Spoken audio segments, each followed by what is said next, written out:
The grand hall stretched endlessly, its towering crystalline spires glowing under the light of 3 moons suspended in a violet-hued sky. This was the trophy chamber of Nexus Prime, a monument to the galaxy's most skilled hunters. Among the countless relics stood Xian KNX, his gaze fixed on his newest prize, the preserved neural stem of a Cronian predator. Tiny pulses of light flickered along its length, a haunting remnant of the creature's final moments. Behind him, a deep voice broke the silence. "A remarkable addition," said High Commander Rax Viros, leader of the Nexian Hunting Federation. His imposing figure moved with precision, the ceremonial armor he wore jingling softly with every step. Each token adorning it marked a conquest from 1,000 hunts. "But I can see you are not satisfied, young hunter." Xian turned swiftly, his arms crossing in a gesture of respect. "The Cronian provided little challenge, High Commander. Our ancestors spoke of hunts that pushed them to their limits. Now, we merely collect trophies like merchants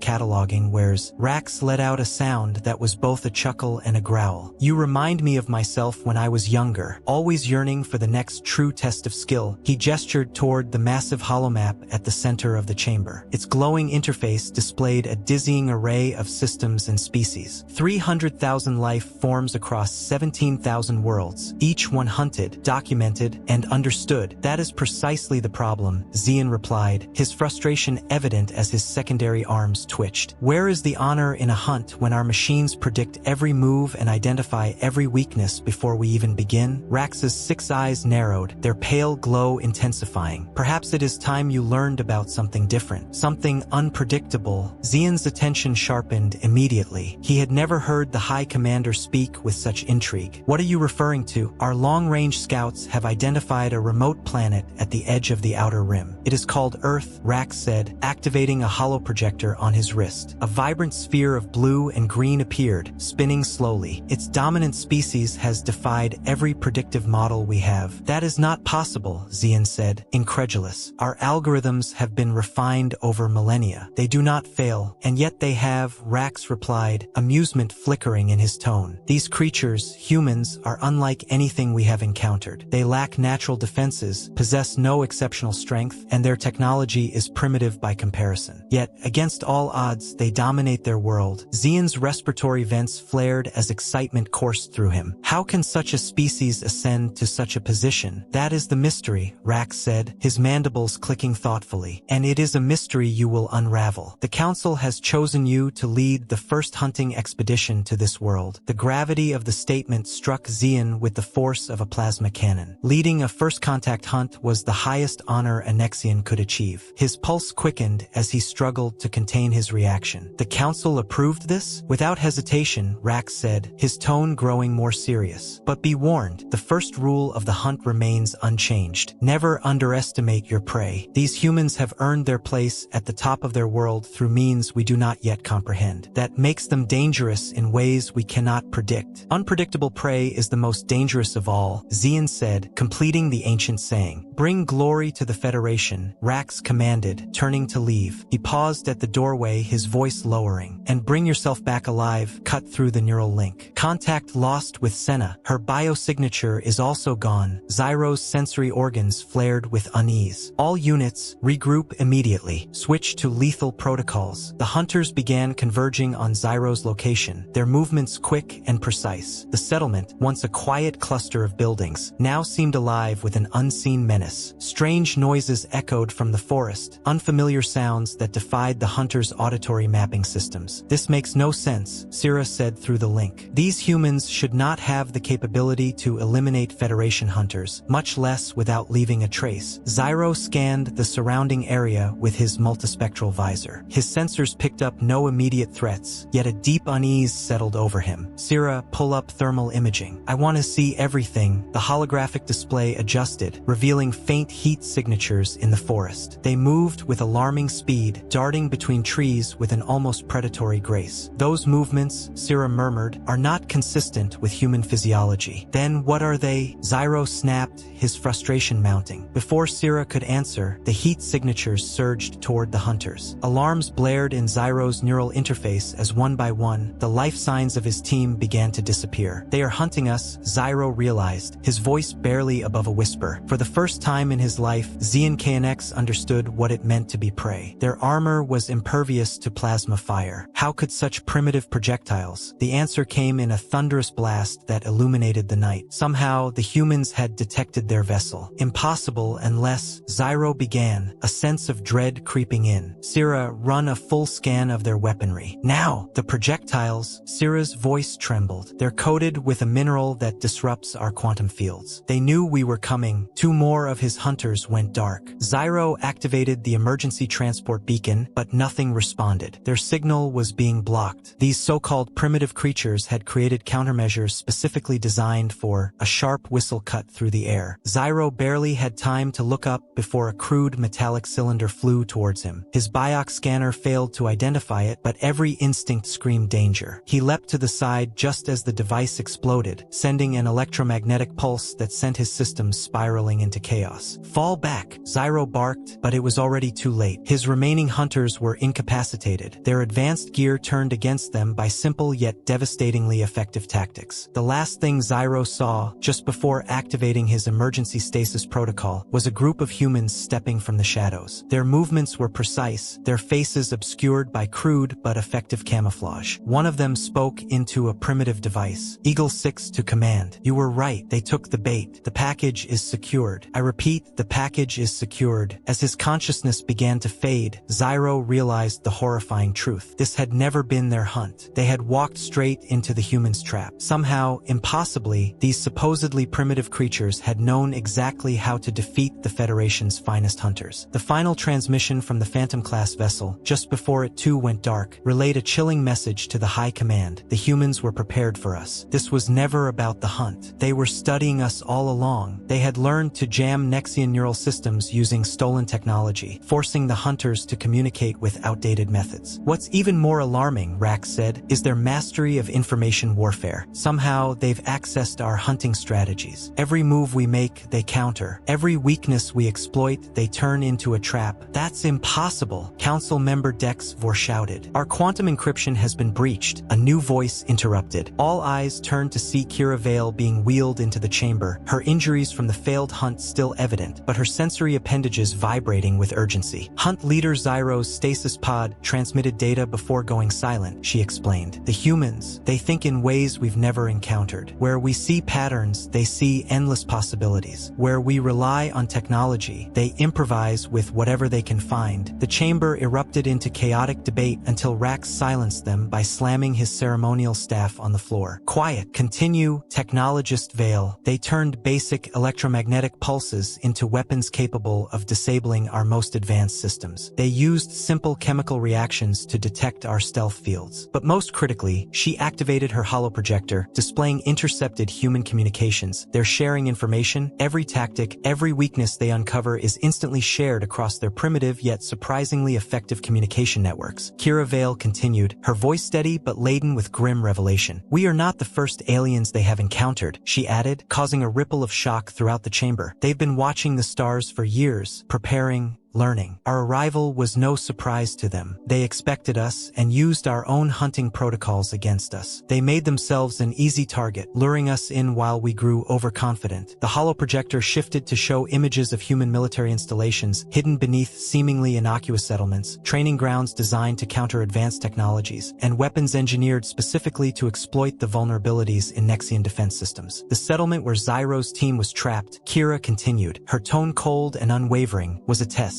They knew our first hunt would target an isolated location. They knew we would underestimate their capabilities. Another alert flashed, cutting through the tension. 2 more rescue ships lost, Kira reported. Now, they are systematically eliminating our efforts to retrieve our fallen. Each failed attempt exposes more of our technology, which they study, adapt to, and ultimately defeat. We are no longer the hunters. We have become their training ground. High Commander Rax's exoskeleton, once a deep, menacing hue, turned ashen. How could they have prepared so thoroughly? Kira's next words sent a chill through the room. Because they have been prey before. Their history is marked by countless conflicts with forces stronger than themselves, forces bent on their domination. They didn't survive by being the most powerful or the most advanced. They survived by learning, adapting, and turning their enemies' strengths into their own weaknesses. The council sat in stunned silence, watching footage of yet another rescue attempt failing. The humans were no longer merely defending themselves, they had shifted to attacking. Coordinated assaults were being launched on multiple fronts, each strike a meticulously planned trap. They weren't just fighting back anymore, they were hunting the hunters. "We've lost 37 ships," General Sari Nexus reported, her voice strained. 300 of our best hunters have fallen, and we've yet to score a single meaningful victory because we're still thinking like hunters, Kira interrupted sharply. We're still relying on protocols and predictable patterns while they are constantly changing their tactics. They don't fight like prey, they fight like predators, adaptable, ruthless, and ever-evolving. The High Commander stood motionless, his gaze locked on the reports flooding the chamber. When he finally spoke, his voice was heavy with the weight of realization. "We thought we were testing them," he murmured, "but they were testing us. Every encounter, every skirmish was designed to learn more about our capabilities. And now," he gestured to the tactical readouts showing human forces systematically neutralizing Nexian rescue attempts. "Now they have gathered enough data to begin their true hunt." Another alarm sounded. The humans had begun targeting Nexian observation posts at the edges of their solar system. "They aren't satisfied with merely defending," Kira concluded, her words sharp and final. "They've learned our tactics, adapted to our technology, and now they are ensuring that we will never be able to hunt them again. We came here for sport, for conquest, but they," she paused, her expression grim, "they are fighting for survival, and that makes them more dangerous than any predator we have ever faced." The Nexian war room buzzed with frantic energy as High Commander Rax Viros prepared for the largest military operation in the history of their species, an all-out assault on Earth. 300 warships, their hulls bristling with advanced weaponry, emerged from quantum space just beyond the moon's orbit. "Deploy the sonic disruptors," Rax ordered coldly. "Let us see how these humans respond to a full-scale assault." The massive warships unleashed waves of energy intended to scramble the neural patterns of all life forms within range. On any other planet, against any other species, this would have been a decisive blow. But Earth's response was swift and completely unexpected. "Sir," a tactical officer shouted, alarmed. "They're broadcasting music." Through the Nexian command channels came a cacophony of pounding rhythms and harmonies. A fusion of Earth's diverse cultures created a wall of sound that somehow countered the sonic waves, rendering the disruptors ineffective. "The humans, they've turned their art into a weapon," Kira Vale muttered, awe and disbelief in her voice. "Impossible," General Sari Nexus breathed, her eyes wide. "They're using acoustic interference patterns to counter our technology." "But how could they develop this countermeasure so quickly?" "Because they've had it for centuries," Kira replied, her voice steady as she adjusted her position at the tactical station. "Look at their history. Sound has always been part of their warfare, whether through communication, art, or weaponry. We just gave them the push they needed to weaponize their entertainment." The sonic assault had failed, but that was just the beginning of the humans' counterattack. The Nexian fleet launched their next offensive, biological warfare units designed to incapacitate the human nervous system. But once again, Earth's response was swift and calculated. "Sir, they've deployed millions of microscopic robots," reported a technician. "They're neutralizing the biological agents, breaking them down into harmless compounds." Kira's appendages twitched with a mix of fear and admiration as she observed. "Their automation is shockingly adaptive. They may not have the processing power we possess, but they programmed their machines to evolve solutions on their own." "Enough!" Rax barked, his patience fraying. "Launch the planet crackers. Let's see how they handle their world being torn apart." Before the order could be executed, proximity alarms blared across the fleet. "From Earth's surface, thousands of small objects are launching toward us," reported a scanner technician, his voice tight with uncertainty. "Primitive fission weapons," another officer said, dismissing the threat. "Hardly a challenge for our shields." "Wait!" Kira's voice rang out, filled with urgency. "Those are not weapons. They are delivery systems." The objects exploded in space, dispersing clouds of particles that shimmered and danced in the vacuum as they spread. The Nexian ship's quantum fields began to fluctuate, a telltale sign of a growing disruption. "They've weaponized their understanding of quantum mechanics," Kira explained, her voice both horrified and filled with a grudging respect. "Those particles are entangled pairs. They're destabilizing our ship's probability fields. One by one, the Nexian warships began to lose power as their quantum cores destabilized. The humans had turned the very principles of Nexian technology against them, dismantling their fleets with nothing more than a few particles of matter. "Fall back," Rax ordered, his voice sharp with panic. "Initiate emergency quantum jump." But it was too late. From behind the moon, a new threat emerged, hundreds of automated drones, each carrying salvaged Nexian technology, reverse-engineered from the failed hunting expeditions the Nexians had waged on Earth. "They let us commit everything to this attack," Kira realized, her voice thick with understanding. "They wanted us to pour everything into this assault, to show them everything we could do. Now they have everything they need to defeat us." The drones surged through the Nexian fleet, their movements precise and devastating. Each one was equipped to target specific systems, exploiting every weakness with calculated efficiency. The fleet, once the pride of the Nexian Federation, now buckled under the onslaught. Amid the chaos, new transmissions began to flood the command channels, strange transmissions that were not military orders or threats. They were stories, thousands of human voices from every corner of their world, broadcasting tales of resistance, of overcoming impossible odds, of prey turning the tables and becoming predators. The stories painted vivid pictures of the hunted becoming the hunters, of survival against all expectations. "This is psychological warfare," General Sari Nexus hissed, her mandibles twitching in anger. "They seek to break us, to demoralize us." "No," Kira Vale said quietly, her voice steady but filled with a deep realization. "They are showing us who they are." Every story, every myth, every legend carries the same message. Humans have been preparing for this moment throughout their entire history. Another wave of drones appeared, this time carrying electronic warfare payloads. These drones unleashed viruses that were unlike anything the Nexians had ever encountered, viruses that didn't just corrupt data but evolved, learning and adapting to the Nexian systems in real time. Kira's voice remained calm as she observed the unfolding disaster. Their entire civilization is built on the principle of adaptation. They take what their enemies throw at them and they turn it into their strength. And now, they are not just defeating us, they are learning from us, evolving. As the drones continued their assault, they began capturing disabled Nexian ships, stripping them of technology while leaving their crews alive. This was no random scavenging. These humans were systematically cataloging every piece of advanced Nexian tech, learning from it, preparing for the future. Rax Viros stood silent, watching his fleet's destruction unfold before him. "We came here for sport," he murmured, his voice heavy with realization. "But we have given them something far more valuable, knowledge. And they are proving to be far better students than we ever were teachers." A final transmission crackled through their command channels, a simple message broadcast in flawless Nexian language. "Asterisk, your hunt is over. Ours is just beginning. Remember this lesson. On Earth, the prey never stays prey for long." Asterisk. As the flagship systems faltered and began to shut down, Kira turned to High Commander Rax. "They aren't trying to destroy us," she said, her voice a mix of awe and dread. "They want us to carry their message back to the Federation. This was never about survival, it was about evolution. We've given them everything they need to take the next step into the galaxy." The last sight they had before emergency protocols engaged was Earth's surface, shining with the lights of a thriving civilization, one that had been underestimated for the last time. The world, once considered prey, had learned how to hunt from countless struggles for survival. Now, armed with the very technology meant to subjugate them, they were ready to become a force of their own. The Nexian hunters had come looking for sport. Instead, they had awakened something far more dangerous, an entire species that had spent its existence mastering the art of turning predators into prey. The Grand Hall of Trophies, once a symbol of the Nexian Federation's dominance, stood silent. Its halls, once filled with the pride of their greatest hunts, were now dark and empty. The collection of trophies, once so immense and revered, had been reduced to nothing more than a tomb of arrogance. High Commander Rax Viros walked alone through the corridors, his footsteps echoing in the emptiness. This space, once teeming with the accomplishments of his people, was now a reminder of their hubris. A holographic message flickered to life before him, casting a pale light in the dark room. The face that appeared was familiar Zyro KNX, the young hunter who had led the ill-fated expedition to Earth. Zyro's image appeared, his eyes filled with a mixture of pride and regret. His voice was clear but tinged with sorrow. "High Commander, the hunt is over. The humans have won. They are no longer prey, and we are no longer hunters. What we sought to dominate, we have awakened." The hologram flickered and disappeared, leaving only the oppressive silence of the hall behind. Rax stood motionless, the weight of his failure heavy on his shoulders. The Nexian Federation had come to Earth seeking glory. Instead, they had left with nothing but the bitter taste of defeat. But Zyro looked different now, changed. His once proud posture was now subdued, his expression tinged with a deep understanding. "Greetings, High Commander." His voice echoed through the empty hall, lacking the arrogance that had once defined him. "I trust this message finds you in the hall. It seems fitting, given the lessons I have learned." "You survived," Rax whispered, though he knew this was only a recording. "The humans didn't just spare us," Zyro continued, his tone more contemplative than the High Commander had ever heard. "They taught us, made us see the fundamental flaw in our entire civilization. We thought we were the greatest hunters in the galaxy, but we never understood what true hunting was." The hologram shifted, showing images from Zyro's time in captivity. But instead of pain and suffering, the scenes were filled with surprising tranquility. Humans surrounded him, not as captors, but as teachers. They showed him the breadth of Earth's history, culture, and evolution. "They fight wars differently than any species we've encountered," Zyro explained, his forearms moving in a gesture of quiet respect. "Not for territory, not for resources, but for something far more profound: ideas. They call it freedom. The concept was alien to us, but now," his voice faltered for a moment, then steadied. "Now I understand why they fought so fiercely for it." As his message continued, new alerts began flashing across the hall's systems. Across the vast expanse of Federation space, human ships were appearing, not as invaders but as diplomats, traders, and yes, hunters. But they hunted in a way that the Nexians had never imagined, seeking knowledge, understanding, and connection rather than domination. "The humans have a saying," Zyro's voice resonated. "The most dangerous prey is the one that learns from its predator. They have learned everything about us, High Commander, our technology, our tactics, our weaknesses, but they do not seek revenge." Through the hall's expansive windows, Rax watched as human ships began to enter orbit around Nexus Prime, escorted by the remnants of his own fleet. These ships were not like any the Federation had ever seen. They were a perfect synthesis of Earth ingenuity and Nexian technology, a blend that the Federation had never considered possible. "They offer us a choice," Zyro's message continued, his tone now heavy with urgency. "Continue as we are, clinging to our outdated notions of superiority, or join them in something greater. They call it partnership, evolution, growth." The human ships broadcasted on every frequency, their messages flawlessly translated into every Federation language. They spoke of trade, cultural exchange, and mutual defense, offering technology that seamlessly merged the Federation's quantum science with Earth's adaptive engineering. "I have seen their world," Zyro's voice grew impassioned. "Their cities are full of life and innovation. Their art celebrates both victory and defeat, learning from both. They turn their greatest failures into stepping stones for advancement." The hologram shifted again, showing Earth's transformed surface, where Nexian technology had been integrated and improved beyond recognition. Humans had taken quantum cores and harnessed them to create clean, unlimited energy. Their once primitive stealth fields had been modified into planetary defense systems capable of protecting entire worlds. "They want to hunt, High Commander," Zyro said, his voice steady now, infused with something like reverence. "But not for trophies or sport. They hunt for understanding, for connection, for growth. And they invite us to hunt with them." As the message came to its end, the corridors of the hall came alive. Representatives from Earth's nations walked confidently through the chambers, flanked by Federation officers who had already accepted the humans' offer. They carried with them proposals for a new galactic order, one that would no longer be defined by hunter and prey, but by cooperation and shared progress. "The choice is yours," Zyro's final words echoed, filled with an unmistakable sense of finality. Rax stood in the silence of the hall, the weight of the message settling over him. The Nexian Federation had sought to dominate, to hunt. But now, with the humans standing at the threshold of a new era, the tables had turned. What had once been a symbol of their might was now a monument to their hubris. The future of the galaxy hung in the balance, and the next step would not be for the Federation to decide alone. "But know this," the message concluded, "they have already won, not through force or conquest, but by showing us a better way. The age of hunting for sport is over. The time has come to hunt for knowledge." As Zyro's message faded, High Commander Rax found himself face to face with a human diplomat, an older woman, her white hair and weathered face a testament to years of experience. She carried herself with a quiet confidence, the kind of poise that suggested she had nothing left to prove. "Your trophies tell an impressive story," she said, gesturing to the hall's displays, "but they are just objects, dead things. We offer you the chance to collect something far more valuable. Understanding." Behind her, Federation scientists were already working alongside human engineers, fusing their quantum technology with Earth's adaptive systems. The results were staggering, surpassing anything either civilization civilization had achieved on its own. Your hunter, Zyro, she continued, her voice measured, he understood first. That is why we chose him to lead this delegation. He learned what every human child knows. The greatest hunt is not for prey but for knowledge. Rax gazed out at his transformed world. The once mighty Federation warships now docked alongside human vessels, their quantum cores pulsing with new energy patterns developed through collaboration. The Federation's hunters were learning to track ideas, not animals, to seek understanding, not domination. The Council has already voted, the diplomat said softly. They await only your endorsement. Will you continue to display dead trophies in this hall, or will you join us in hunting the greatest prey of all? The unknown. Rax stood motionless, the weight of his past and the future bearing down on him. The Hall of Trophies, once a symbol of the Federation's power, now seemed distant, irrelevant. With a long, deliberate breath, he removed his ceremonial armor, the proud regalia of a bygone era, and placed it in an empty display case, its metallic sheen dull and lifeless against the darkened walls. The hunt evolves, he said, echoing the human phrase that had begun to ripple through Federation space. And so must we. Together, Rax and the diplomat walked away from the hall, their footsteps silent as they moved toward the council chamber. Behind them, the echoing halls of dead trophies remained empty, a relic of a time now past. Ahead lay a new kind of hunt, one that would take them to the farthest reaches of space, not to conquer, but to understand, not to display, but to connect, not to kill, but to grow. The hunters had become students, and their prey had become teachers. The galaxy would never be the same.